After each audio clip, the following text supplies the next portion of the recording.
alam ko laging sinosolve niya ang problema ng mga Manileño. At gusto kong malaman ninyo, ewan ko kung I'm at liberty to say o pwede kong sabihin, alam ko magbe-birthday na po siya.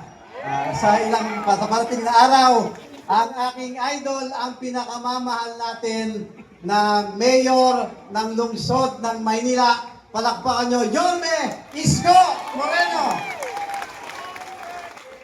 Happy birthday, boss! Advance!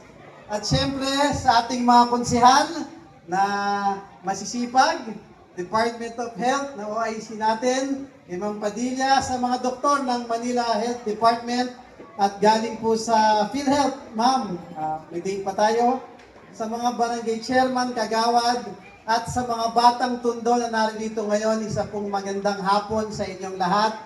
Parang kailan lang nung sinimulan po natin na nag-groundbreaking tayo dito at ngayon narito na. Ako po ay masayang-masaya na in behalf of the national government at syempre sa lokal na government ng City of Manila, narito po lagi ang inyong pamahalaan para tugunan ang pangangailangan ng mga batang tundo.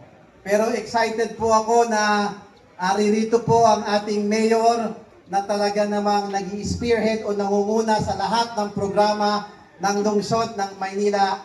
Kaya panatag po tayong lahat, Manila is in good hands sa ating butihing Mayor Isko Moreno. Kaya isa pong malaking karangalan na ipakilala sa inyo ang nag-iisa, ang pinakamagaling na mayor ng lungsod ng Maynila. Palakpakan po natin, wala nang iba kundi si Yorme Isko Moreno Dumagoso.